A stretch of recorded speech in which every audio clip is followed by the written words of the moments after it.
don't know if they have names. I think one of them was called Tim. I don't know. They get over to him and they try and put him up. They can't grab hold of him. They falls down again. They put him up and they just about get him in as the shark's about to eat him. And it's just like him in the jaws of the shark. It's a very, very tense moment. I didn't think for a second he was going to get eaten, but I enjoyed the tension of that scene. It was well done, I think. And I concur. For the late 70s, it was a great model shark. They did a good job. Yeah. Okay, frustrating moment about Brody. He and his wife Ellen and the deputy, they take the police boat after Brody's been fired. They take the boat out to go and find the kids. They find these two other guys on their little boat bringing Mike back, which they've got a fully functioning boat. They've left 10, I don't know, kids floating on their raft. Mike fine. was supposedly injured, and suddenly he's perfectly fine. Well, Mike was unconscious, and I've got to get him to the hospital. I was like, okay, you guys can sail, right? Yeah, off you go. And I'm like, wait, no, at least take Sean. You have like this 8-year-old or something. You can like turn around, grab him. The boat's still going to work fine, and go back with him. Everyone else is fine, but you have this infant essentially. Like, but just save someone else. There's room in the boat for at least one other person. So they head off, run into Brody and that. Oh no, sorry, no. Brody finds it's when Brody finds Tina. I'm getting mixed up. So when Brody finds Tina, he puts his wife and the deputy go onto Tina's boat. They flag over another boat to bring back, and then Brody just heads off on his own with the police boat. Minutes later, he gets to the lighthouse where he's supposed to be, and he's on the phone on the radio to the helicopter. And he's like, "Come on, I'm on my own out here." It's like, you're on your own out there because you just set off without anyone else. You could have had your deputy or your wife. You left the one guy who knows what the hell is going on with the boat. Exactly. Like, there's another boat coming to them, so they clearly don't need somebody who operates a boat because there's another boat coming. Take the deputy with you. Please. Just... Because he said many times he doesn't know how to use a boat. Right. Which I always... It was always a nice foible for the lead to have of not understanding technology. Is the Jurassic Park thing with Alan Grant. Every time he touches a computer, it attacks him. But just putting Brody on a boat on his own that he can barely use, when there's somebody else who could have easily gone with him, was a real plot contrivance I didn't need. He's got to be the hero. Can't have a little sidekick with him. But could have been someone to talk to banter with, have a nice memorable comparing your scars scene kind of thing. But you know, I appreciate this wasn't trying to be just a remake of the first film. It's a different thing, so that's good. Yeah. But when the deputy's trying to give him directions of where to go, it's like, don't give me that, just point. That I appreciated. I said, which direction am I going? You know, that way. Okay, I can follow that line. Yeah. And then all we've got really left to talk about is all the kids at the end. So I like when people work together in films, when there's dire situation, people are dying or they could be dying, and everyone else just kind of bands together. They literally bind together the boats. So these kids have all been like playing and joshing and racing and stuff, but when the things hit the fan, they all work together and tie their boats together and act as a team. I like that. I still think there were too many of them, but I like that. Oh, there's a death that we missed that should have happened. That's why we missed it, because it didn't happen. What one? Yeah, it didn't happen. But when they were doing the floating on the sail, and the guy keeps dropping down and dipping into the water, and then the sail would pick him up again. That's like fly fishing with a human being. You know, you put it down there, and the shark should have grabbed that guy, and see, that's the scene that we're missing, where the shark comes up, grabs the guy, gets pulled slightly out of the water, and pulls the guy down, and the sail breaks off. That's the scene that would have been fantastic. I think we get that in Piranha 3D. There's a lady. Yes, there is. That's right. Is that 3D or 3 double D? It's 3D because it's a good thing. Good things don't happen in 3 double D. 3 double D is one of the worst films I've ever seen. We will never do a show on it. I will never see it again. It's terrible. It's not going to be on your adjacent list. It is not. Somebody can pick it, and I will not talk about it because it is just a god awful atrocious, just terrible. I hate it. It's barely 70. I think it's like 77 minutes long, and the only way to make it that length, they had to include the blooper reel separate from the credits. It's a 2-act film, if that, with no kind of structure for any kind. I hate the whole thing.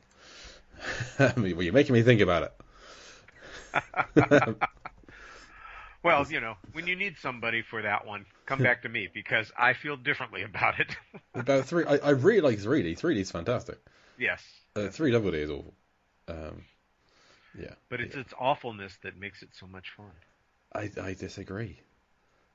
It could be so much. Like, 3D is a wonderful film. Mark and I did a show on it on Movies, Films and Flicks a while back. So check that out, listeners. But just 3 Double D. You can't just...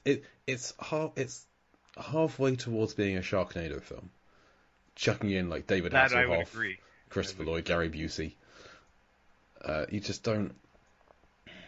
It could have been just a great film in its own right, but they get too up themselves and too into them. It's too self-referential. It's just a bad film. Anyway, a much better sequel is Jaws 2, which was better than I thought it was going to be. So in the end, you did enjoy Jaws 2. I really did. Especially the second half. All of the action out on the water is great. Like, the first half was maybe a little slow, but they do pepper in the jet ski, the water ski death, and it's always frustrating when you're following a main character who is speaking the truth to everyone, and we know it's true because we've seen it separately. We've seen the sharks attacking people, we're seeing him thinking the sharks attacking people, and we're like, yes, Brody, you're right, keep going, and no one believes him, and that's always frustrating to me. Because if they were watching the film, they'd know. Why don't they watch the film? Because we watch it, just... It's the Muppet rule. Check the script. And yeah, it happened right there. Page 27. Look, go back a few pages. See, look, there were 2 women on the boat, and one of them killed... Anyway, it's always frustrating to see that. But I did really enjoy this. The lady dousing herself in petrol and catches the light is the only kind of what happened there sequence that we've already discussed. Everyone else is kind of like, yeah, this does kind of make sense. My thoughts on kids in films.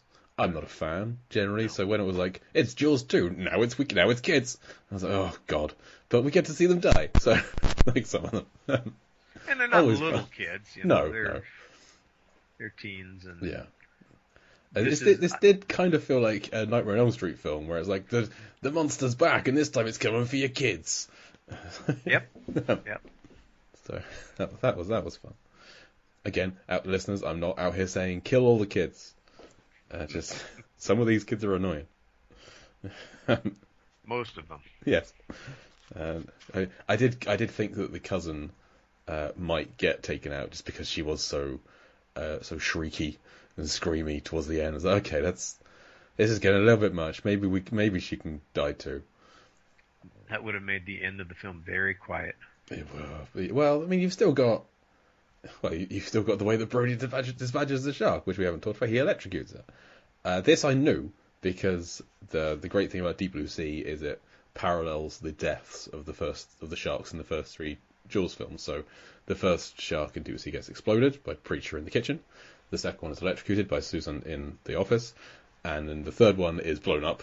So I know that the shark in Jaws 3 gets blown up by Preacher and Carter with the spear gun and the battery and the explosives. So I knew that it got electrocuted, but I'd forgotten it was by this power cable under the ocean. So I liked how that was set up with the deputy and the other guy out kind of fishing. Earlier when they were dragging for the boat. Yes, and they drag out the power cable.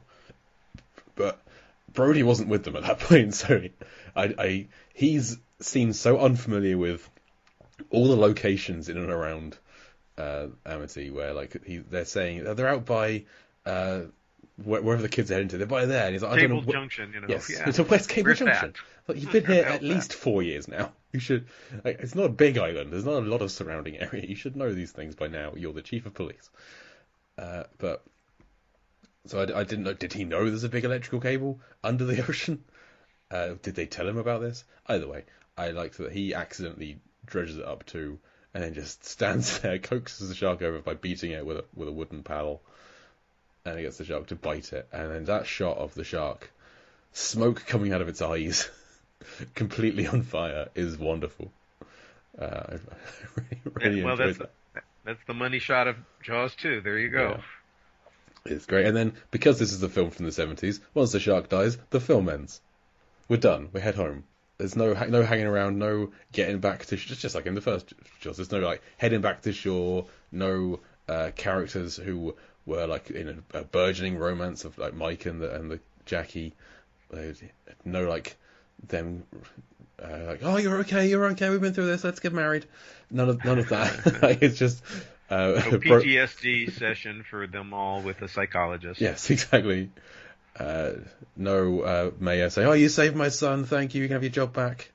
None of that, just Brody paddling to...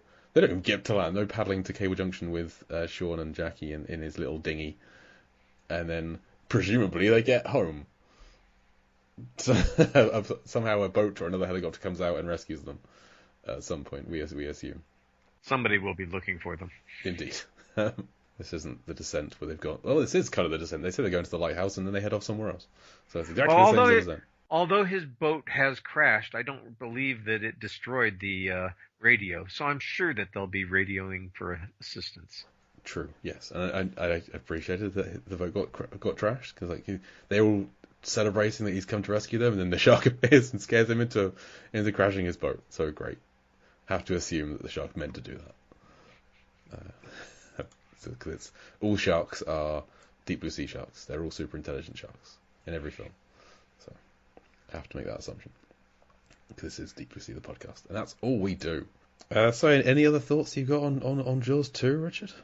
Well, I'm fueled by nostalgia, so it's one of those films that I saw when I was in college with my then girlfriend on the same day that we went to see Grease. Both movies opened the same weekend. It's the same film, basically, isn't it? Yeah, very much the same. John Travolta's a shark, and he's after Sandy. He's showing off, splashing around. Yeah, that's it, showing off, splashing around. And she fights him off several times, and finally, at the end, he explodes. I love the end of Jaws 2, when Brody, with Sean and Jackie, the dinghy just flies off into the air. Whamma-lamma doom-gang. Excellent. So which do you prefer, Grease or Jaws? I was going to say Grease 2 or Jaws. Grease or Jaws 2, which is more nostalgia for you? I've seen Grease a heck of a lot more. It's a much more entertaining film, but Jaws 2 is perfectly serviceable. It's got nothing, of course, on the first film. The first film is in a class by itself. But if you imagine that first film didn't exist and you were just seeing this would have been a fun summer movie. And that's about as far as anybody would have thought about it. I agree. The fact that it has the word Jaws in it is the thing that, it's part of a series, and it's just hard to think of it as a series of films. I just think it's a coincidental shared title. Yeah, when you're missing 2/3 of the main characters that made that first film great, it's hard not to be disappointed. Right. I'd say. But if they were to announce Jaws 5 tomorrow, would any thoughts on where they could take that? What they could do with that? Well, gritty reboot. Jaws in space. Jaws in space. Okay. That's getting a little too Sharknado, I think. But do you think they should try and be silly with it, or try and make a serious shark film? The problem is there have been so many of these shark films that have used a variety of the scenarios. Open water, the raft. Let's face it, we talked about it briefly. Sharks in a shopping center. The Sharknado thing. Yeah, The Shallows is really good. Yeah. That's a good film. Bait is not necessarily a good film, but it's a lot of fun. It is a lot of fun. Yeah. And you're going to do the 47 meters films, or you've already done them, haven't you? I haven't done them yet, so we'll be doing them very soon. They'll be those are pretty good. You just I don't know that there are that many more scenarios that you can come up with that would be original. You'd probably have